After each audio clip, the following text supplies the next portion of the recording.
지금 제임스 후퍼가 자리를 비웠는데요. 지구의 오지를 누리던 제임스가 이제 아이 아빠가 됩니다. 그래서 출산 휴가 때문에 자리를 비웠습니다. 네, 다들 제임스 축하해 주시고요. 앞으로 한 달 동안 제임스 대신 저와 함께 해주실 그린피스의 장다울 위원님 소개해 드리겠습니다. 장다울 위원님과 함께하는 기후위기 브리핑 본격적으로 시작해 볼 텐데요. 자, 먼저 사진 한 장 보겠습니다.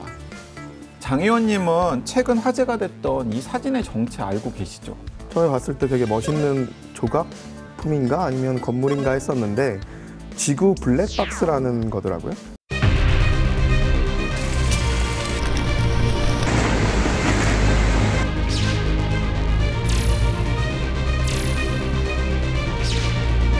호주의 태즈메니아 대학교 연구진이 추진 중인 지구 블랙박스 프로젝트인데요. 인류가 어떻게 기후위기를 야기했고 기후위기에 어떻게 대응을 했는지에 대한 기록을 담을 예정이라고 합니다. 인류 문명이 사라질 수도 있는데 사라지고 나서 인류가 어떤 위기 상황 속에서 대응을 제대로 못해서 사라졌다라는 기록을 남기는 블랙박스인 거잖아요. 사실 되게 무거운 이야기죠. 네, 이 구체적으로 살펴보면 가로 4m, 높이 10m 크기의 강철 구조물로 인류 멸망에 대비해 견고하게 제작이 되었다고 합니다. 오스트레일리아 남동쪽에 위치한 태즈메니아 섬의 화강암 지대에 세워질 예정인데요. 아직 외관은 완성되지 않았지만 내부에 들어갈 드라이브에는 인터넷을 통해 기후위기 관련 데이터를 이미 수집 중이라고 합니다. 육지와 바다의 온도, 인구, 온실기체, 에너지 소비, 기후변화와 관련된 신문기사 타이틀 등의 자료가 저장될 예정이라고 합니다. We do crash as a result of climate change. This indestructible box will be there and will report every detail of that, every inaction and action that we take towards that. So whoever's left or whoever finds it afterwards learns from our mistakes and doesn't make them again. 다시 한번 기후위기에 지금 적극적으로 대응하지 않고 있는 전 세계 정부라든가 기업들에게 메시지를 던지기 위해서 이 프로젝트를 기획한 건 아닌가 싶어서 상당히 흥미롭게 바라보고 있습니다. 네, 보통 기후위기 때문에 지구가 멸망한다 이런 이야기를 아니죠. 많이 하잖아요. 지구가 멸망하는 게 아니죠. 인간을 포함한 지금 지구에 사는 생명체들이 이제 몰락하는 맞습니다. 거죠. 지구는 여전히 남아있고 네. 그 남아있는 지구에서는 지금 인간을 비롯한 생명체가 사라진 다음에 또 다른 생명체가 나타날 가능성이 있는데 그때는 그 기회는 인류에게는 오지 않을 수도 있다는 거. 그렇죠. 네, 그런 걸 이야기하는 것 같습니다. 아마 방금 살펴본 블랙박스에는 지난 12월에 있었던 이 재난도 기록이 될 것 같은데요. 바로 미국 중서부와 남동부를 강타한 토네이도입니다.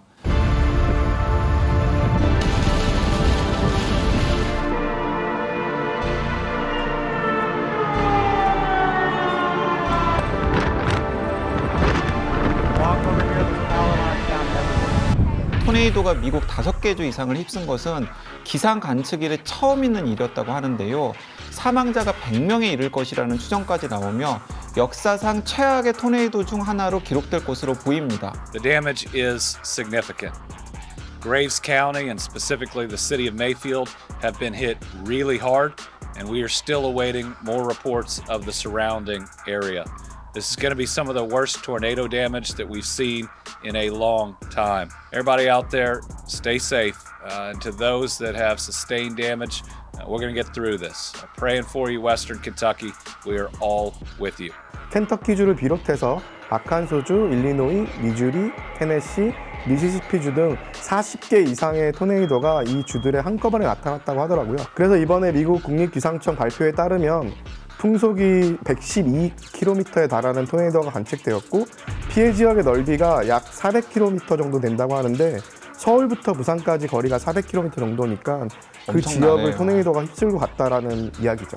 토네이도는 좁고 강력한 저기압주의에 부는 깔때기 모양의 강력한 회오리 바람인데요.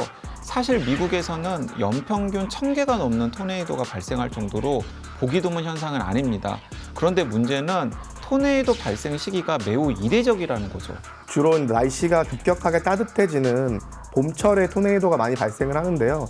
이번에는 12월 겨울에 초대형 토네이도가 발생한 거는 매우 드문 일이라는 거죠. 주민들이 더 대피하는데 애를 먹었을 것 그렇죠. 같아요. 대비도 안 돼 있었을 것 같고요. 왜냐하면 토네이도가 많이 찾아오는 3월부터 5월까지는 다들 긴장해 있을 것 아니에요. 그렇죠.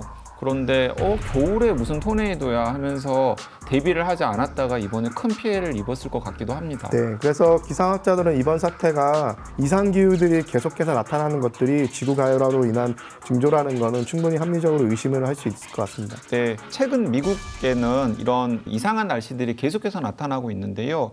일단은 미국 남부 같은 경우에는 겨울임에도 불구하고 섭씨 21도에서 26도의 이상 고온 현상이 이어진다고 합니다. 그러니까 지표면에 고온다습한 공기가 이 북쪽에서 내려온 한랭전선과 만나서 지표면의 습도가 올라가서 토네이도 생성이 가능해졌다라는 의견이 나오는 것도 이런 상황 때문입니다.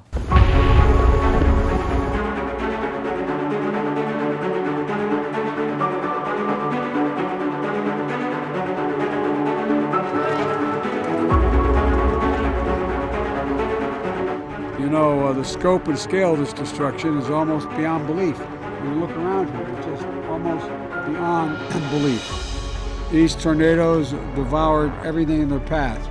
조 바이든 대통령 역시 이번 토네이도 기후재앙이 이 지구 가열과 상관이 있다라고 보고 미국 환경보호국에 이번 토네이도와 기후변화의 영향을 조사하도록 지시를 했습니다. 미국 연방재난관리청 디앤 크리셀 청장은 이러한 의미심장한 말을 남기기도 했는데요. 이번 토네이도 스톰과 같은 극한의 기후는 우리의 뉴 노멀이 될 것이며 기후변화의 영향은 우리 세대의 위기라고 경고를 했습니다.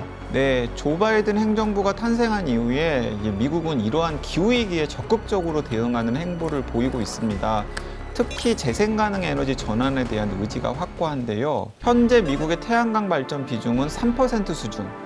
이를 이 조 바이든 행정부는 매년 4배에 높여서 2035년 40% 수준으로 끌어올리겠다는 계획을 가지고 있습니다.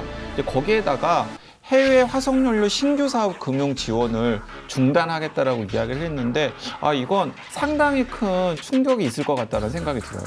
한마디로 말해서 미국 정부부터 솔선수범 해보겠다라는 것입니다. 근데 저는 지켜질 수 있을지 조금 의심스럽긴 해요. 그래도 이제 전 세계 주요 온실가스 배출국 정부들이 이제 온실가스 배출을 줄이려고 다양한 노력들을 진행하고 있는 것을 볼 수가 있고요.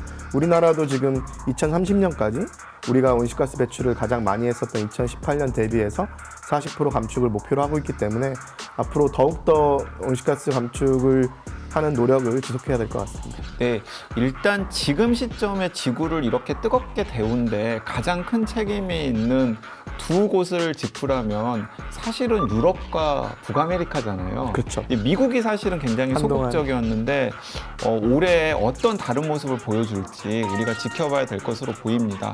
자, 새해가 밝았습니다. 저의 새해 소원은 올해는 기후위기 브리핑 코너가 사라지는 것인데요. 이렇게 기후위기 브리핑을 할 필요 없이 극단적인 기후재난과 사고들이 올해는 사라지기를 진심으로 바라봅니다.